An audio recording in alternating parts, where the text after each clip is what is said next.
Nous verrons aussi le livre de Ruth, ces deux livres qui sont indissociables. Alors, pour le livre des juges, je vais lire au chapitre 2, les versets 7 à 23. Excusez-moi. Juge 2, verset 7. Le peuple servit l'Éternel tout le temps de Josué et tout le temps des anciens qui survécurent à Josué et qui avaient vu toutes les grandes œuvres que l'Éternel avait accomplies pour Israël. Josué, fils de Nun, serviteur de l'Éternel, mourut âgé de 110 ans. On l'ensevelit dans le territoire de son héritage à Timnath-Hérès, dans la montagne d'Éphraïm, au nord de la montagne de Gash. Toute cette génération fut, elle aussi, réunie à ses ancêtres décédés, et il s'éleva après elle une autre génération qui ne connaissait pas l'Éternel, ni l'œuvre qu'il avait accomplie pour Israël. Les Israélites firent alors ce qui est mal aux yeux de l'Éternel, et ils rendirent un culte au Baal. Ils abandonnèrent l'Éternel, le Dieu de leur père, qui les avait fait sortir du pays d'Égypte, et ils se rallièrent à d'autres dieux d'entre les dieux des peuples qui les entouraient. Ils se prosternèrent devant eux, et ils irritèrent l'Éternel. Ils abandonnèrent l'Éternel et rendirent un culte à Baal et aux Astartés. La colère de l'Éternel s'enflamma contre Israël. Il les délivra entre les mains de pillards qui les pillèrent. Il les vendit entre les mains de leurs ennemis d'alentour, et ils ne furent plus capables de tenir devant leurs ennemis. Chaque fois qu'ils se mettaient en campagne, la main de l'Éternel était contre eux pour leur faire du mal, comme l'Éternel l'avait dit, comme l'Éternel le leur avait juré. Ils furent ainsi dans une grande détresse. L'Éternel suscita des juges qui les sauvèrent de la main de ceux qui les pillaient. Mais ils n'écoutèrent pas même leurs juges, car ils se prostituèrent à d'autres dieux et se prosternèrent devant eux. Ils se détournèrent bien vite de la voie qu'avait suivie leur père, qui obéissait au commandement de l'Éternel. Ils agirent tout autrement. Lorsque l'Éternel leur suscitait des juges, l'Éternel était avec le juge et les délivrait de la main de leurs ennemis pendant tout le temps du juge, car l'Éternel avait pitié de leurs gémissements devant ceux qui les opprimaient et les tourmentaient. Mais à la mort du juge, ils se corrompaient de nouveau plus que leur père, en se ralliant à d'autres dieux pour leur rendre un culte et se prosterner devant eux. Et ils n'abandonnaient rien de leurs agissements, ni de l'endurcissement de leur conduite. Alors la colère de l'Éternel s'enflamma contre Israël, et il dit, « Puisque cette nation a enfreint mon alliance que j'avais prescrite à ses pères, et puisqu'ils n'ont pas obéi à ma voix, moi non plus je ne déposséderai plus devant eux aucune des nations que Josué laissa quand il mourut. C'est ainsi que je mettrai par elle Israël à l'épreuve, pour savoir si oui ou non ils s'appliqueront à suivre la voie de l'Éternel, comme leurs pères s'y sont appliqués. Et l'Éternel laissa en repos ces nations sans se hâter de les déposséder. Il ne les avait pas livrées aux mains de Josué. Que le Seigneur bénisse sa parole, on va prier. Seigneur Dieu, c'est toujours une joie d'ouvrir ta parole. On ouvre un livre de trésors, de perles qui sont autant de nourriture pour nos âmes, de direction pour nos vies. Seigneur, on te prie vraiment de bénir ta parole en chacun de nous, que tu poursuives ton œuvre de sanctification dans nos vies par ta parole. Amen. Le texte qu'on a lu, c'est un résumé un petit peu de tout le livre. Il parle souvent, j'ai envoyé des juges, mais ils n'ont pas écouté. Puis le livre, après ça, va nous parler de différents juges. Et c'est l'occasion pour nous de la lecture, pas nécessairement la prédication de ce matin, mais la lecture de ce livre est l'occasion pour nous de redécouvrir des personnages bien connus comme Déborah, Gédéon et Samson. Et c'est aussi l'occasion de voir ce que j'appellerais le cycle spirituel. On va voir ça de façon plus imagée tantôt. Et la lecture de ce livre est plus enrichie quand on tient compte de la structure du livre. C'est un élément qu'on n'est pas porté à remarquer quand on lit. Il y a une structure au livre. Les auteurs bibliques très souvent, on écrit avec une structure très particulière. quand on en tient compte, on peut plus apprécier le développement du livre. On avait vu, par exemple, que le livre des Nombres est structuré en deux parties bien nettes. La première partie qui parle de la génération rebelle qui a murmuré à répétition et qui est morte au désert, puis qui refusait d'écouter Moïse. La deuxième génération, donc la deuxième partie du livre, c'est la nouvelle génération qui, elle, a consulté Moïse. Le livre des Juges est structuré différemment. On y retrouve le fameux cycle spirituel, comme je vous ai dit, on va y arriver plus tard. Donc, ce n'est pas coupé en 2 ou 3 parties, contrairement à certains autres livres de la Bible. Le livre des Juges rapporte la situation d'Israël qui est entré en possession du pays promis. On l'avait vu avec Josué. Toute la période des Juges, c'est entre le ministère de Moïse et Josué et les rois. Donc, entre les deux, il y avait la période des juges. Et le verset 7 nous dit que le peuple servit l'Éternel tout le temps de Josué et tout le temps des anciens qui survécurent à Josué et qui avaient vu toutes les grandes œuvres que l'Éternel avait accomplies pour Israël. Puis la génération suivante, tout s'est gâté. On s'interroge vraiment à savoir si les parents ont enseigné leurs enfants. C'est marqué, ils ne connaissaient pas l'Éternel. Comment ça se fait? C'est important d'enseigner à nos enfants. Le Seigneur confie chaque être humain à des parents. Puis si vous êtes dans une famille chrétienne, je parle aux plus jeunes, c'est une bénédiction. C'est une bénédiction. Vous auriez pu naître ailleurs sans jamais entendre l'Évangile. Le Seigneur vous a placé dans une famille pour entendre l'Évangile, mais aussi pour voir, parce que une famille où l'on prie, une famille où on voit la providence divine, vos yeux voient ça, vos oreilles entendent ça. Mais ça vous met une responsabilité aussi de croire. Bref, toute une génération, c'est fini. Il n'y a plus de... Il n'y a pas d'intérêt pour Dieu. C'est marqué, il ne connaissait pas l'Éternel. Donc, tant que Josué et les anciens de son temps vivaient, ça se passait très bien. Mais après ça, c'est tombé. Toute cette génération fut, elle aussi, réunie à ses ancêtres décédés, et il s'éleva après elle une autre génération qui ne connaissait pas l'Éternel, versets 10 et 11, ni l'œuvre qu'il avait accomplie pour Israël. Les Israélites firent alors ce qui est mal aux yeux de l'Éternel. Ça, c'est une phrase qui va revenir à 4 ou 5 reprises dans le livre.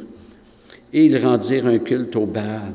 Ils ne connaissaient pas l'Éternel, automatiquement ils rendent un culte à des divinités païennes. Tous les humains sont comme ça. Du moment où ils ne connaissent pas l'Éternel, leur cœur est voué à autre chose.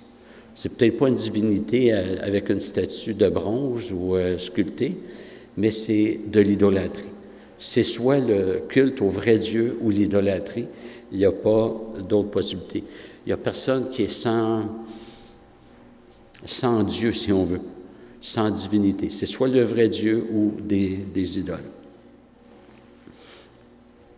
Le livre des Juges nous montre avec force l'importance pour le peuple d'avoir un conducteur selon Dieu. Sous Josué, le peuple s'est bien comporté. Nous voyons aussi dans le 2e livre des Chroniques que le Seigneur a affermi la royauté de certains rois. Ce qu'on a lu au chapitre 2, Dieu dit que tant que le juge vivait, ça se passait bien, le juge mourait, c'était fini. Le peuple de Dieu a besoin de conducteurs selon Dieu.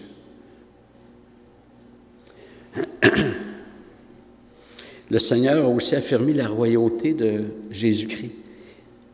C'est Dieu qui conduit les élus au Christ et ceux qui reconnaissent sa royauté, donc. L'homme a besoin de conducteurs. Dans l'Église, ce sont les anciens. Mais même les anciens ont besoin de conducteurs. Le modèle biblique, c'est une pluralité d'anciens. On a besoin, même un ancien a besoin des autres anciens. Il n'y a personne qui peut dire, moi je suis en poste, donc je suis autosuffisant, je fonctionne par moi-même, puis moi je n'ai pas besoin d'anciens. Moi je n'ai pas besoin d'être dirigé, moi je suis là pour diriger d'autres. On a tous besoin.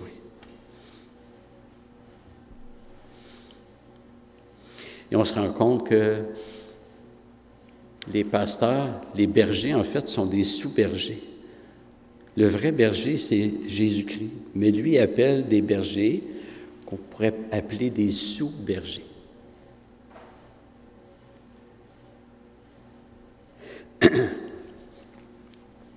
Donc, et on voit aussi que c'est Dieu qui appelle. C'est Dieu qui envoyait des juges. Le mot juge n'a pas le sens biblique n'est pas le même que le sens moderne. Pas un sens juridique. Un juge, à l'époque, il pouvait être prophète, politicien, conducteur spirituel.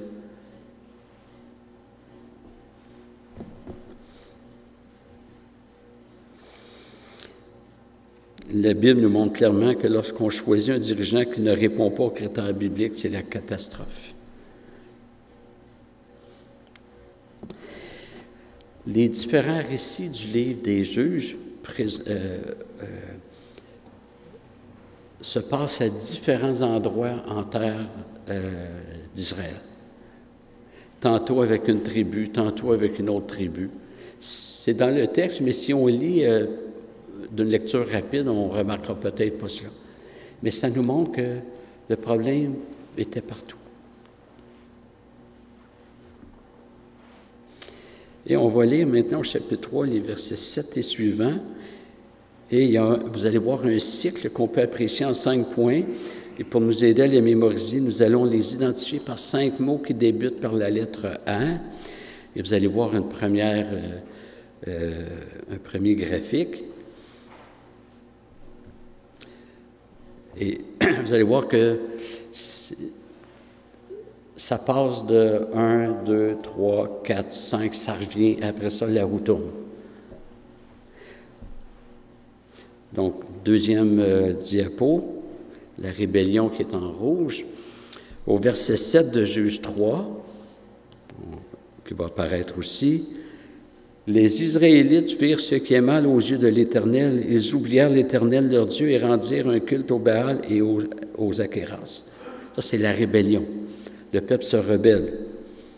Le peuple abandonne son Dieu pour se tourner vers les idoles. Dès que l'homme choisit le péché, il tombe dans l'idolâtrie. Comme je vous ai dit, une idole, de nos jours, c'est rarement sculpté. Mais on en a tous. Il y a un livre qui est sorti, ça s'appelle « Les idoles du cœur ». Un livre qui est sorti tout récemment. L'auteur, c'est un des profs de CCIF. L'idolâtrie. Jean Calvin disait que le cœur humain, c'est une manufacture d'idoles. C'est simple à savoir où sont nos idoles. C'est quoi, d'après nous, c'est quoi qui va nous rendre heureux? Si on pense que c'est l'argent, voilà l'idole. Si on pense que c'est nos loisirs, voilà l'idole. La sexualité, le sport, le travail peut être une idole.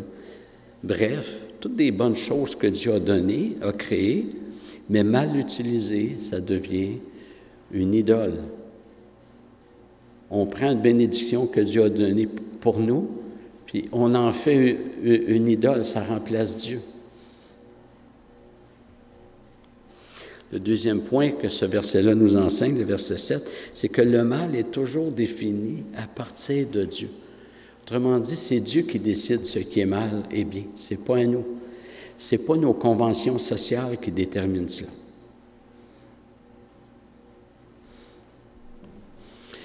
Je ne me rappelle pas, là, il y a peut-être une vingtaine d'années, on avait été invité chez un couple. Le couple était non chrétien. Puis, en fait, c'était les parents d'enfants que mon épouse gardait. Puis lui, c'est un avocat. Puis il n'est pas croyant. Puis, il y avait tout cas,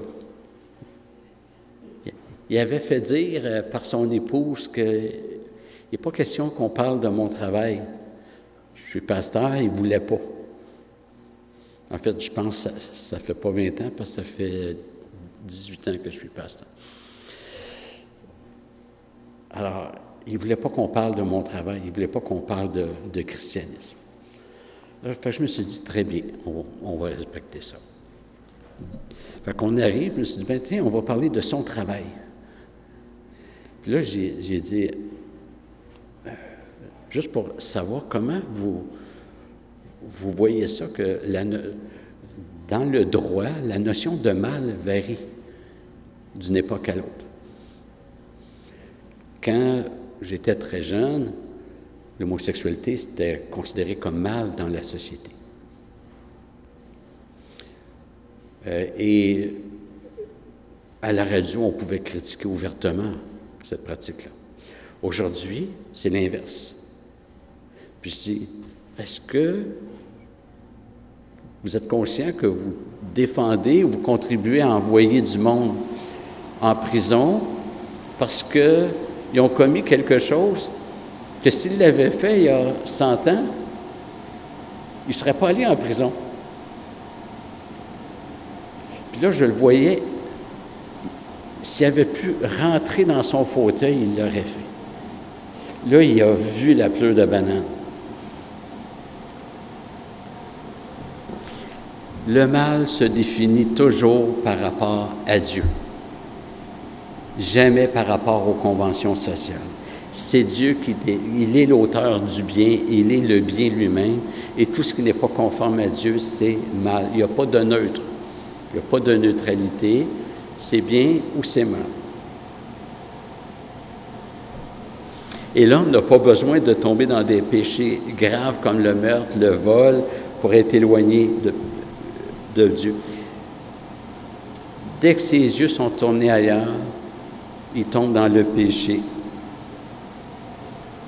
Il devient centré sur lui-même, son égoïsme remonte à la surface et la conséquence arrive.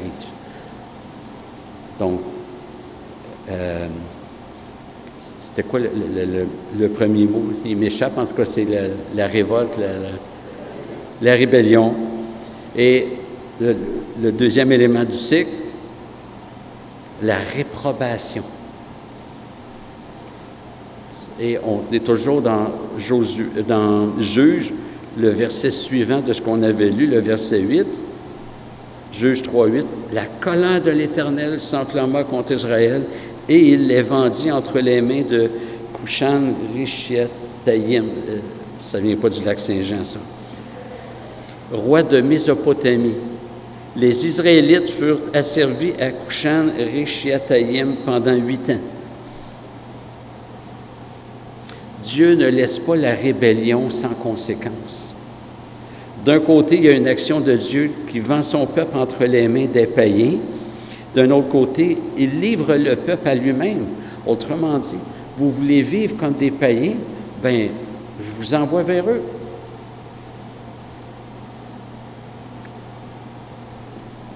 Dieu va humilier son peuple en les asservissant aux païens.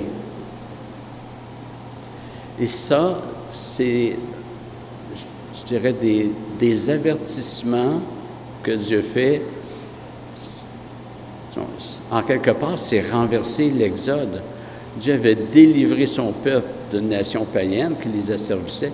Puis là, il dit, bon, ben, je vous envoie aux mains d'une nation païenne. Vous voulez servir d'autres dieux, ben, je vous place dans ceux qui sont de mes convictions.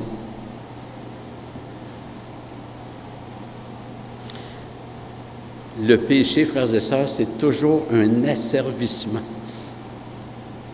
un esclavage. Il n'y a aucune liberté dans la pratique du péché. Aucune liberté. Aucun épanouissement. Le péché, là, pour le chrétien, ça goûte la mort. Le péché ne livre jamais ses promesses. Quand on le regarde avant, on dit « Oh, ça a l'air bon ». Quand on l'a dans la bouche, c'est la putréfaction. Et ce qui nous amène à la troisième étape du cycle, la repentance.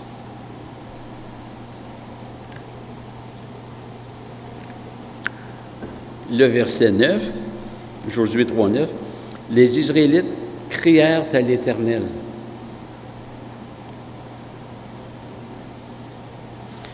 On doit savoir que la repentance n'est pas le produit de l'homme. C'est l'homme qui se repent, mais parce que Dieu lui donne de se repentir. Acte 11, 18. Après avoir entendu cela, ils se calmèrent et glorifièrent Dieu en disant « Dieu a donc donné la repentance aussi aux païens afin qu'ils aient la vie. » Dieu donne la repentance. 2 Timothée 2, 25, un de mes textes favoris sous certains aspects. Le serviteur du Seigneur doit redresser avec douceur les contradicteurs dans l'espoir que Dieu leur donnera la repentance. L'espoir n'est pas dans les contradicteurs. L'espoir n'est pas dans le serviteur de Dieu. L'espoir, il est en Dieu parce que c'est lui qui donne la repentance. Dans le texte original, le texte grec, c'est le même verbe donner que quand Jésus dit si un fils demande un poisson à son père, est-ce que le père va lui donner un serpent? Donner, je prends, je donne. Dieu, bon, c'est pas qu'il prend une repentance qui est en lui, mais il nous donne un cœur repentant, un cœur, une conscience aiguisée. Il dispose notre cœur pour qu'on dise, ben, j'ai péché, je me repens. Dans l'évangélisation, notre espoir n'est jamais en nous, ni dans les personnes, ni dans les recettes. Moi, je suis un fan de recettes, mais pour manger. Mais à part ça, les programmes, etc., je ne suis pas un fort sur ça. L'espoir, il est en Dieu. Je ne dis pas qu'on ne peut pas s'équiper, etc., mais notre espoir n'est pas là. Notre espoir, il est en Dieu seul. Rébellion, réprobation, repentance. Et qu'est-ce que Dieu fait quand le peuple se repent? C'est la rédemption. Dieu sauve. Dieu fait échapper aux conséquences. Les versets 9b et 10 de Juge 3. « Et l'Éternel suscita aux Israélites un libérateur, on pourrait dire un juge, qui les sauva, Othniel, fils de Kénaz, frère cadet de Caleb. L'Esprit de l'Éternel fut sur lui, il devint juge sur Israël et il partit pour la guerre. L'Éternel livra entre ses mains Cushan-Rishathaïm, roi de Mésopotamie, et sa main fut puissante contre Cushan-Rishathaïm. » Le peuple est passé d'esclave à vainqueur sur la nation mésopotamienne. La rédemption, Dieu sauve son peuple. La réponse de Dieu, c'est de susciter un libérateur, un juge. Et Dieu va renverser la situation. La nation, donc le peuple de Dieu, était esclave. Maintenant, il domine le dominateur.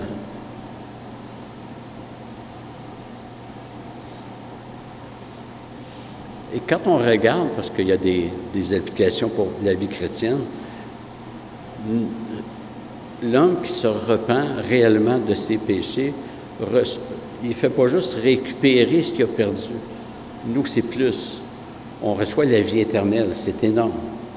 On reçoit l'héritage de l'Alliance, les promesses de l'Alliance, c'est énorme. Mais pour ça, il a fallu que Dieu nous donne un nouveau cœur. Nous aimions le péché, et maintenant, si nous sommes chrétiens, nous aimons la loi de Dieu.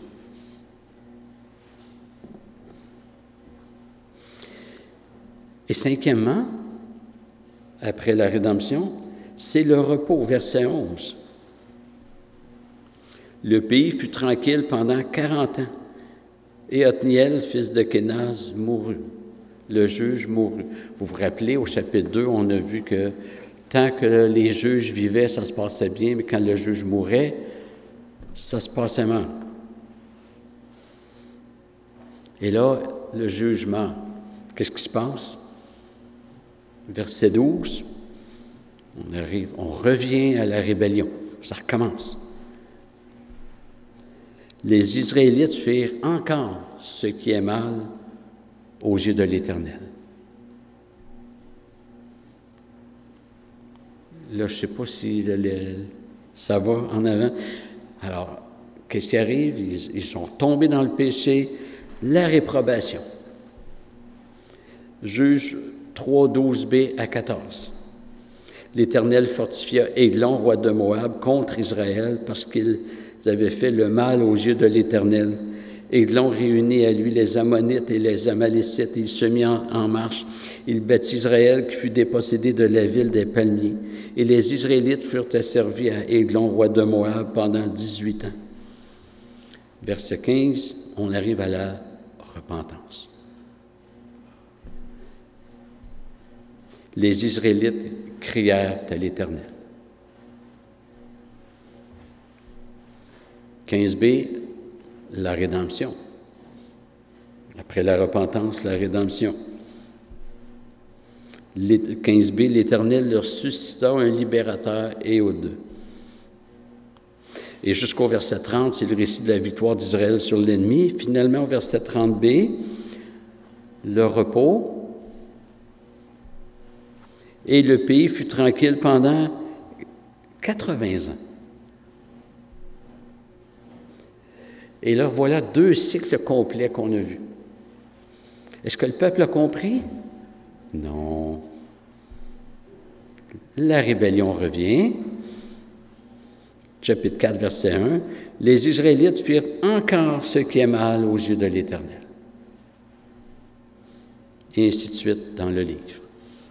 Le fameux cycle spirituel. Et si on continuait indéfiniment, on trouverait notre nom dans la liste. C'est le cœur humain. Avant d'arriver au livre de Ruth, quelques applications. Premièrement, nous sommes vacillants. Nous sommes vacillants. Nous nous éloignons du Seigneur. À un moment donné, nous constatons qu'il y a des conséquences. La réprobation du Seigneur vient. Pour les enfants de Dieu, c'est jamais la condamnation. C'est des moyens que Dieu prend pour nous ramener à la repentance et nous accorder le repos.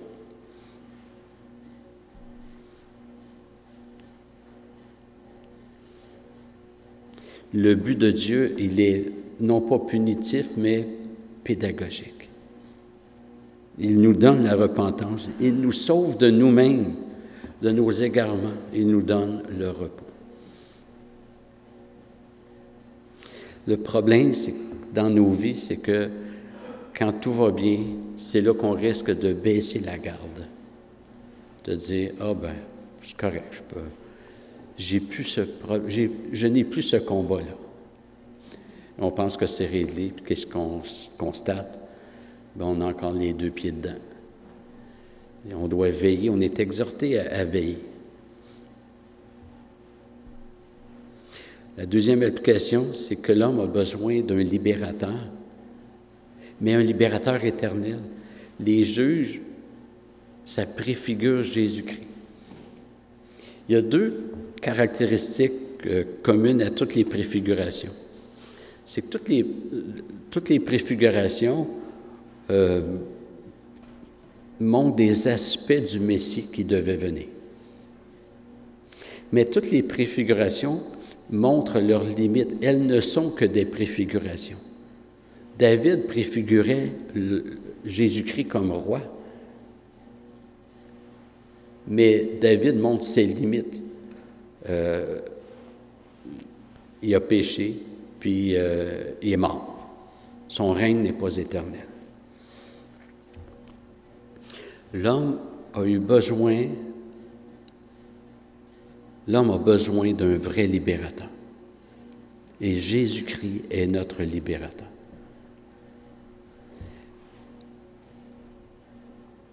Et un jour, il va mettre fin à ce cycle-là. On va être dans le repos, puis ça va être du repos tout le temps. Parce qu'on va être avec le Seigneur, il n'y aura plus de péché.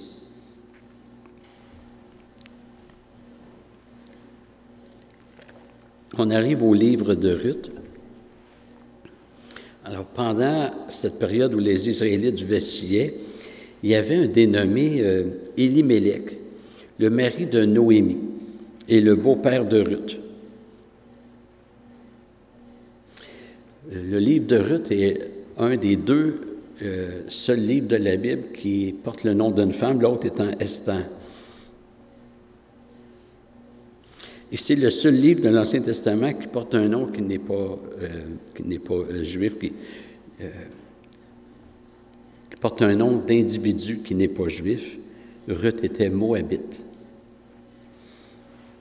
Et dès le premier verset, l'auteur nous situe sur l'époque, Ruth 1, verset 1, « Au temps du gouvernement des juges, il y eut une famine dans le pays. Un homme de Bethléem de Juda partit avec sa femme et ses 2 fils pour séjourner dans la campagne de Moab. » Alors, on est situé ici. Je voulais démontrer ça à un moment donné, mais quand on parle de Genèse, là, pour tous les livres historiques, là, on voit qu'il y a des indices textuels qui font les liens entre chaque livre pour nous montrer que finalement, c'est une grande histoire. Et ici, dès l'ouverture, c'est au temps des juges. Donc, le livre de Ruth se situe dans le contexte que nous avons vu avec le livre. Donc, le livre de Ruth se situe dans le contexte du livre qu'on a vu avant, les juges. Sauf que ça va nous placer sur un registre très différent, même en contraste avec celui des juges. C'est un livre excessivement court, 4 chapitres. On peut le lire dans 1 heure, même pas. Et Ruth présente un contraste plutôt fort avec celui des juges. Autrement dit, une non-juive va faire preuve de soumission à Dieu, alors que le peuple juif a démontré pendant toute la période des juges son instabilité. Le verset 1 nous informe qu'il y a eu une famine en Israël. Un homme de Juda partit avec sa femme et ses 2 fils pour séjourner dans la campagne de Moab. Dieu avait promis un pays d'abondance. Et un Juif quitte ce pays pour trouver l'abondance en dehors. Cet homme était le mari de Noémie. Ils ont eu 2 fils et l'un d'eux était marié à Ruth. Le drame, c'est que ce Juif meurt ainsi que ses 2 fils. Par conséquent, Noémie, de même que ses 2 belles-filles, se retrouvent veuves. Que fait Noémie? Elle recommande à ses 2 belles-filles, Noémie était juive, mais elle recommande à ses 2 belles-filles qui étaient moabites de trouver un mari au sein de leur peuple moabite. Et Noémie dit, moi je vais retourner au sein de mon peuple, le peuple juif. À l'époque, une veuve n'avait aucun espoir de survie, sinon que de compter sur la compassion des gens. C'était presque la condition d'un itinérant présentement, sans assistance sociale, sans organisme de bienfaisance. Une veuve puis un orphelin ne pouvaient compter que sur la compassion des concitoyens. Et Noémie aimait ses belles-filles, elle voulait qu'elles retournent chez leur peuple et se remarient afin qu'elles aient une stabilité. Et c'est une dame qui avait beaucoup d'affection pour ses belles-filles. Et là, il y a 2 belles-filles qui vont devenir représentative des deux descendances qu'on retrouve dans la Bible, c'est-à-dire les païens et les croyants. Genèse 3,15, la descendance du serpent, la descendance de la femme. Ça parcourt toute la Bible, ça parcourt toute l'histoire de l'humanité. Il y a ceux qui appartiennent à Dieu, puis il y a ceux qui n'appartiennent pas à Dieu. Alors, une des deux belles-filles a choisi la vie chez les païens et l'adoration aux dieux païens. Elle a choisi quand même la facilité du monde. L'autre, Ruth, a choisi non pas la facilité du monde, mais la vie avec Dieu.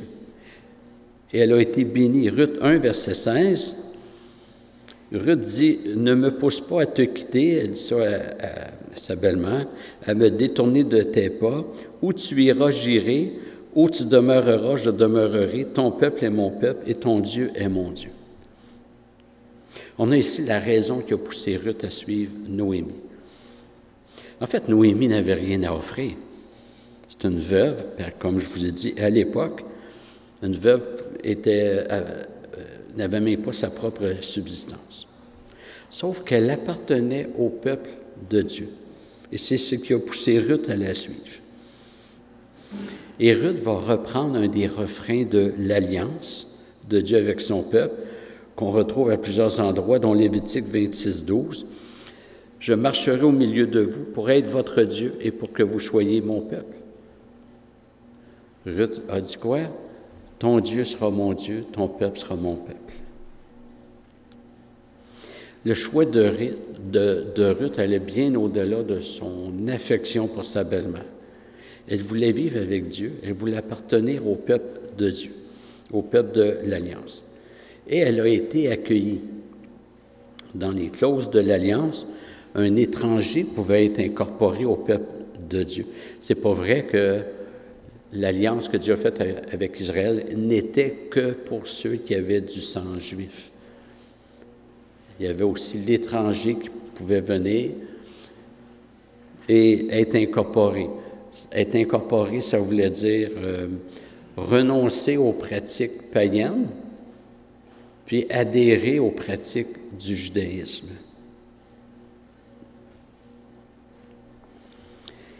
Ce que Ruth a fait. Et c'est ainsi que Ruth est devenue l'arrière-grand-mère du roi David, parce qu'elle va marier, je pense, c'est Boaz, donc un homme, un juif, puis elle va devenir l'arrière-grand-mère du roi David et une ancêtre de Jésus-Christ, ce qui n'est pas rien. À Québec, j'ai rencontré au moins une fois une chrétienne qui est, je ne sais pas si c'est la petite-fille ou l'arrière-petite-fille de Catherine Boost. C'est elle avec son mari qui sont à l'origine de l'armée du salut. Puis là, j'ai dit, ah oui, j'étais comme impressionné. Mais imaginez Ruth, qui est une ancêtre de Jésus-Christ, c'est pas rien. Hein? Mais Ruth a été bénie. Elle a trouvé un mari, un bon mari qui a vraiment pris soin d'elle. Elle a ensuite béni Noémie, sa belle-mère. Peut-être que le livre de Ruth va en réconcilier sur certains sur la place des belles-mères. Le livre de Ruth comporte, il me semble, une annonce, une prophétie importante. Tout le livre est construit sur une structure littéraire qu'on appelle un chiasme. Je vous en ai déjà parlé de cette structure-là. Cette structure fait correspondre le premier élément du livre avec le dernier, le deuxième avec l'avant-dernier, et ainsi de suite jusqu'au centre. Et cette structure a deux fonctions importantes. La première, c'est que chaque point de correspondance, mettons A avec A', B avec B', on doit les considérer ensemble. Et deuxièmement, le cœur du message, il est au centre de cette structure-là. Et le point central, donc, du chiasme se trouve au début du chapitre 3, où Ruth approche Boaz afin de devenir son épouse. ce qui sera fait au chapitre 4. En mariant Boaz, elle ne veut pas juste un homme, elle va sceller son appartenance au peuple de Dieu. Elle est greffée. Et c'est exactement ce qui se produit depuis la Pentecôte. Les non-juifs sont greffés à l'olivier naturel, Romains 11. Et des non-juifs ont été greffés au peuple de Dieu et sont devenus une bénédiction pour Israël. Ruth a été greffée au peuple de Dieu et est devenue une bénédiction pour Noémie. Elle en a pris soin. Romains 11, versets 11 à 14, dit « Je dis donc, en parlant des Israélites, ont-ils trébuché afin de tomber? Certes non. Mais par leur chute, le salut a été donné aux païens afin de provoquer leur jalousie. Or, si leur chute a été la richesse du monde et leur défaite la richesse des païens, combien plus en sera-t-il ainsi de leur complet relèvement? Je vous le dis à vous, païens, en tant qu'apôtre des païens, moi je glorifie mon ministère, afin, s'il est possible, de provoquer la jalousie parmi ceux de ma race et d'en sauver quelques-uns. » Alors qu'en Israël, le peuple se détournait constamment, ce qu'on a vu avec le livre des Juges, maintenant, une non-juive, une Moabite, croit au Dieu de l'Alliance et devient une bénédiction pour Noémie. Et ultimement, pour tout le peuple, elle est une ancêtre du Messie. Quelques applications. La première application, c'est de faire comme Ruth et de toujours faire le bon choix, le choix selon Dieu. Jamais le choix de la facilité. On n'est pas appelé à la facilité, on est appelé à la sanctification.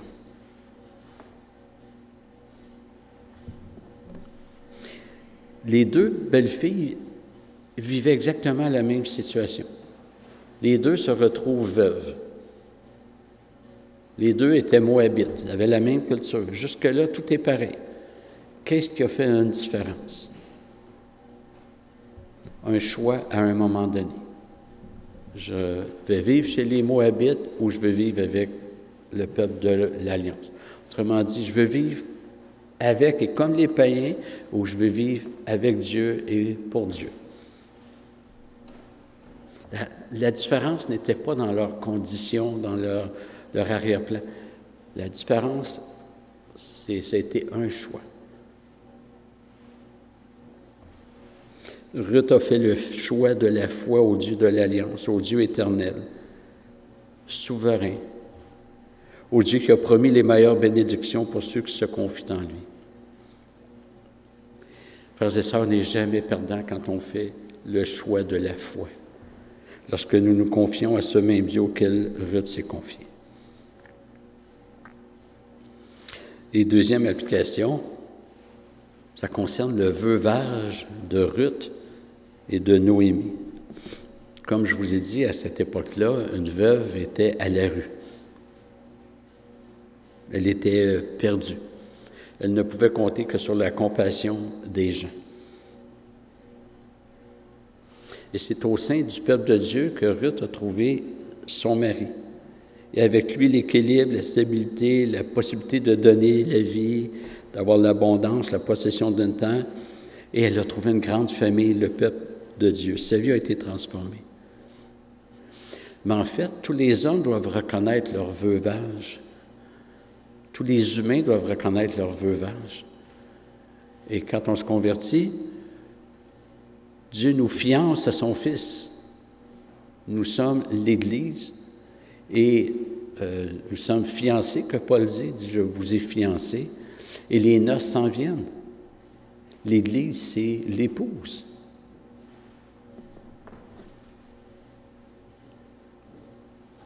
Celui qui croit en Jésus-Christ trouve un époux.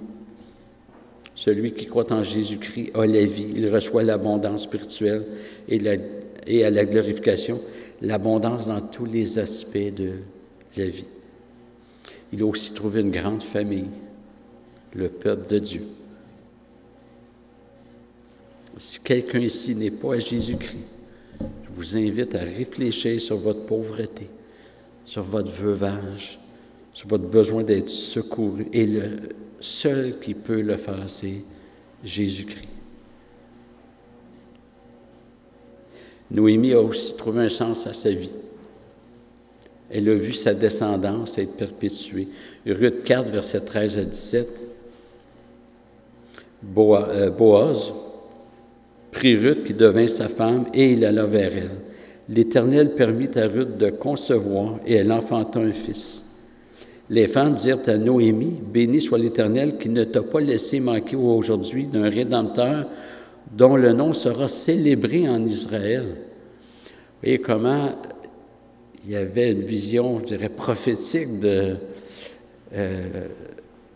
la naissance.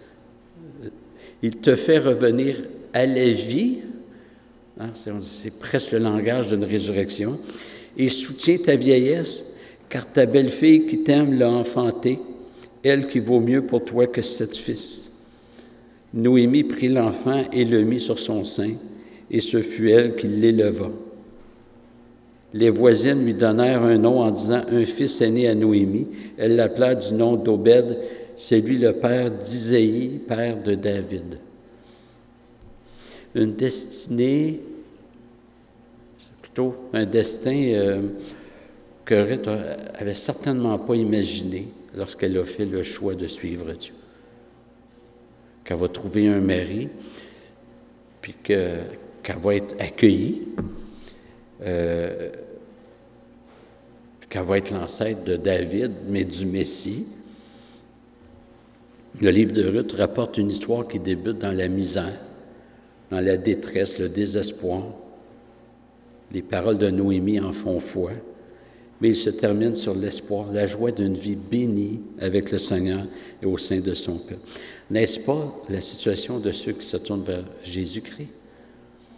On a reconnu que notre vie passée est une vie misérable, une vie de pauvreté, une vie morte. Puis Dieu nous a donné la repentance. Il nous a conduits à son Fils. Hein? Nul ne peut venir à moi si le Père qui m'a envoyé ne l'attire à moi. C'est Dieu qui a fait l'œuvre en nous. Et on est béni. Et on est béni pour l'éternité. Des fois, on a une situation où on dit, nous, on vit plus à la campagne ou dans un coin boisé, puis c'est vraiment paisible, on est vraiment bien.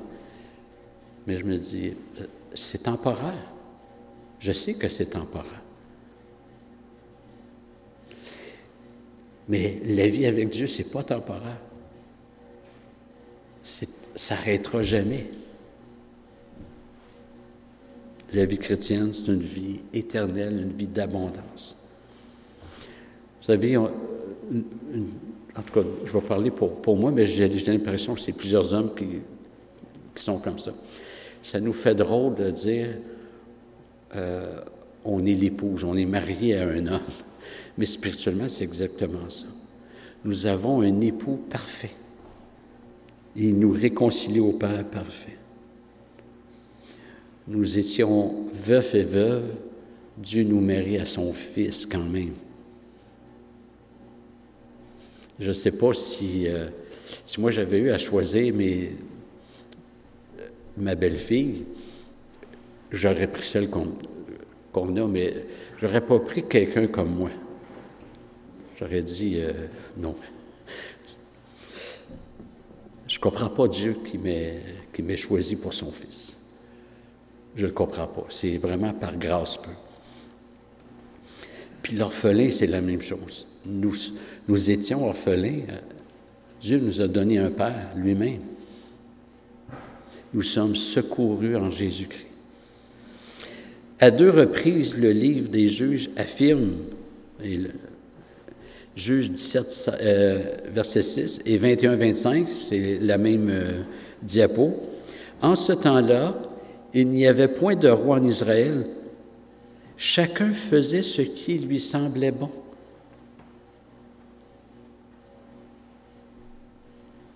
Le livre de Ruth, et avec le livre des Juges, on l'a vu, ça montre le besoin de l'être humain d'avoir un roi sur sa vie. Sinon, chacun fait ce qu'il veut. Sans ce roi, chacun y va de ses propres idées. Mais avec ce roi, nous entendons sa voix. Nous ne sommes plus des brebis errantes. Au contraire, nous suivons notre berger. Alors que la lecture de ces deux livres nous fasse découvrir davantage notre besoin de Jésus-Christ comme roi, comme époux.